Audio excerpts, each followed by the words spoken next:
Perkenalkan, nama saya Samsul Arif Pemboga Jangi. Program studi peternakan, NIM saya 2422041. Oke, di sini saya akan menjelaskan mengenai manusia menurut ajaran Kristen. Untuk menelusuri pemikiran-pemikiran modern tentang manusia, kita dapat mempelajari kedua hal ini, yaitu pertama, manusia komunis, dan kedua, manusia humanis. Pertama, manusia komunis. Sumber filsafat, politis, dan komunis dari teori antropologi Karl Marx yang dirintis pada tahun 1818 sampai 1883, di mana pemahaman teori ini bahwa manusia adalah ciptaan dirinya sendiri. Hanya manusia yang mampu menjawab kepada dirinya sendiri dan mampu dengan upaya sendiri menemukan tujuannya dengan kebebasan yang absolut. Marx menerima pendapat Ludwig Feuerbach di mana Allah adalah khayalan atau penemuan kebutuhan manusia. Di sini terdapat 3 ciri antropologi Marxis. Pertama, bahwa manusia sebagai suatu produk alami atau natural karena tiada Tuhan. Menolak pendapat bahwa manusia adalah ciptaan khusus. Dan yang kedua, manusia sebagai unit ciptaan sendiri yang bekerja. Istilah Marx, manusia adalah homo faber atau pembuatan. Hakikatnya untuk bekerja dan menjadi pencipta. Terus kerja dianggap otonomi, manusia adalah pekerja. Dan karena itu nilai manusia juga tergantung pada produktivitasnya. Dan yang ketiga, manusia sebagai unit yang teralienasi.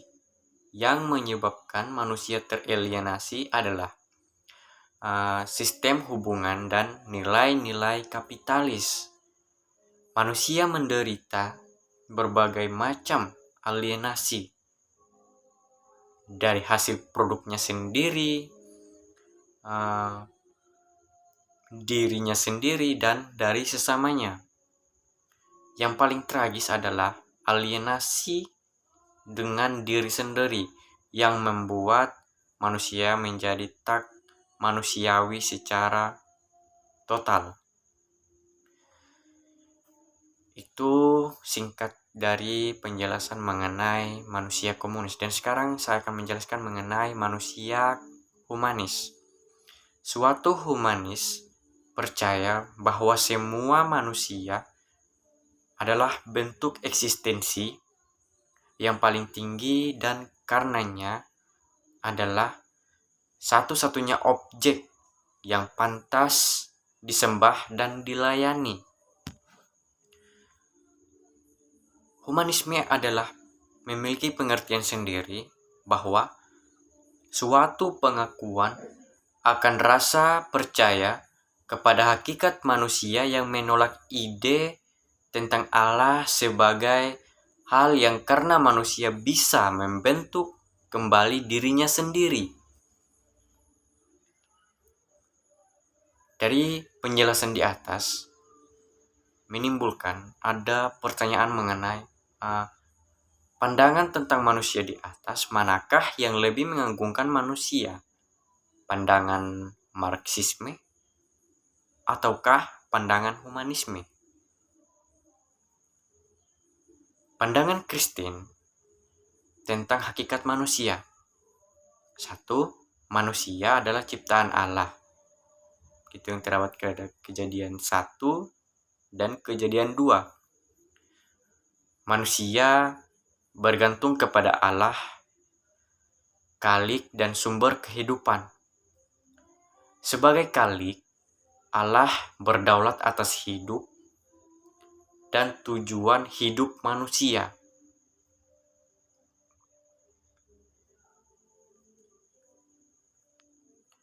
Dan yang kedua, manusia diciptakan menurut gambar Allah. Tafsiran Kejadian 1 berdasarkan tradisi Kristen sangat beragam. Bisa diartikan secara salah, seolah-olah manusia mirip dengan Allah. Manusia sebagai wakil Allah di dunia, dalam arti pelaksana atau mandataris Allah untuk tugas kebudayaan. Pada zaman bapak-bapak gereja, ide ini ditafsirkan sebagai kemampuan rasional manusia yang membedakannya dengan makhluk-makhluk yang lain.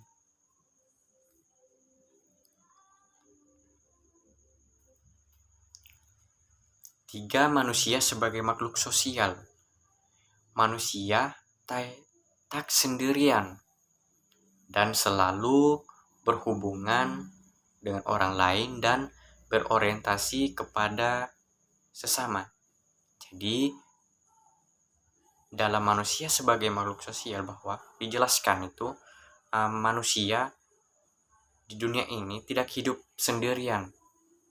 Tidak hanya manusia, tetapi ada juga makhluk-makhluk lain yang hidup pada dunia ini. Dan manusia itu tidak bisa berorientasi atau bergerak sendiri seakan mau dirinya sendiri, tetapi dia juga membutuhkan sesamanya. Di mana terdapat individualis mengenai, yaitu negara-negara di dunia pertama yang sangat mengagumkan dimensi individual dengan memperjuangkan kemerdekaan dan kebebasan individu, telah melahirkan sistem masyarakat dan ekonomi yang kapitalis dengan ideologi pasar bebasnya. Terdapat juga dimensi sosialisme, pihak yang mengagungkan dan menomorsatukan dimensi sosial kemasyarakatan. Pada sistem ini, hak-hak individu harus tunduk pada kepentingan kelompok dan masyarakat.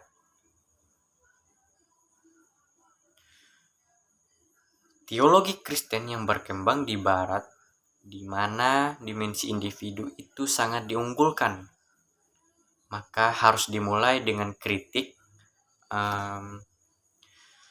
terhadap segala bentuk privatisasi ajaran Kristen yang fundamental seperti privatisasi dosa, keselamatan maupun pemahaman diri yang sangat individualistik. Sikap Kristen yang bertanggung jawab agar tidak jatuh pada kolektivisme maupun individu. Harus ada keseimbangan antar individu dan kolektivitas. Kita dipanggil untuk percaya secara individu, namun kita juga dipanggil untuk menjadi orang percaya dalam kolektivitas yang disebut gereja. 4, manusia sebagai rasional dan berbudaya. Menurut Alkitab, Allah memberi perintah kepada manusia untuk memerintah, memaklukkan alam semesta, serta memeliharanya. Ini menunjukkan bahwa adanya hubungan yang tak terpisahkan antara manusia dan alam semesta. Manusia sebagai mandataris Allah, sebagai pelaksana dan wakil dalam memerintah dan memelihara alam semesta ini. Kekristenan mengenal hukum kasih, yaitu hukum utama. Itu terdapat dalam Matius 22 ayat 37 sampai 38. Jadi, produk dari potensi rasional perlu dipakai untuk mengasihi Allah juga. 5. Manusia sebagai makhluk etis. Manusia sebagai makhluk etis artinya manusia mempunyai kesadaran etis, yakni kesadaran untuk membedakan mana yang baik dan yang buruk, benar dan salah, bertanggung jawab dan tidak. Terus Kejadian 1 pasal 31 berbunyi demikian, maka Allah melihat segala yang dijadikannya itu sungguh amat baik. Kesimpulannya bahwa pada dasarnya manusia ditempatkan oleh Allah hubungan multidimensional atau hubungan yang berdimensi banyak, yaitu dengan Allah, sesama manusia, diri sendiri, dan dengan alam semesta. Karena manusia adalah makhluk etis, maka setiap dimensi hubungan itu mempunyai konsekuensi yang bertanggung jawab etis. Dalam Matius 22 ayat 37 sampai 39b yang merupakan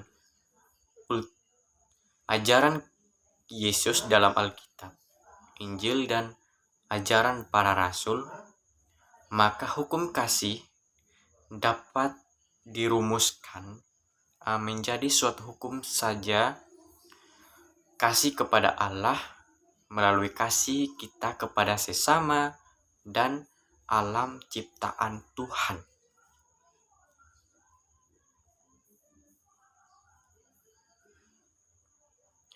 C.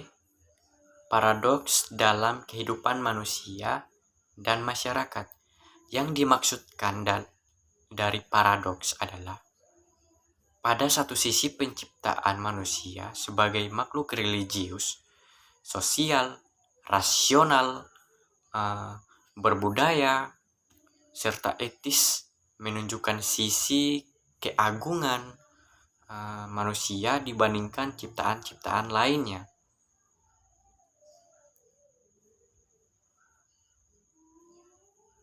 Dalam kekristenan dipercayai bahwa paradoks ini terjadi karena manusia telah jatuh ke dalam dosa. Dosa dipahami bukan sekedar pelanggaran moral, tetapi sikap memberontak kepada Allah, yakni menolak otoritas Allah yang menentukan tujuan hidup manusia.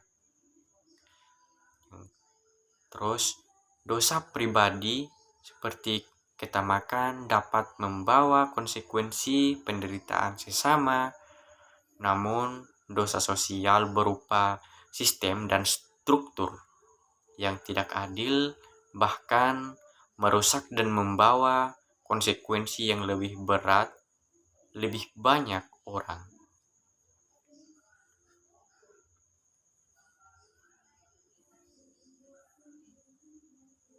Baum mendeskripsikan dosa sosial dalam berbagai level dan tingkatan. Pertama, dosa sosial dari kecenderungan yang tak adil dan tak manusiawi yang terbangun dalam berbagai institusi sosial, politis, ekonomi, agamawi, dan merupakan wujud kehidupan kolektif manusia. Mungkin ini jauh dari penjelasan materi saya. Ini mungkin saya hanya ringkas sedikit saja. Oleh karena itu, mohon dimaklumi. Jadi, sekian dan terima kasih.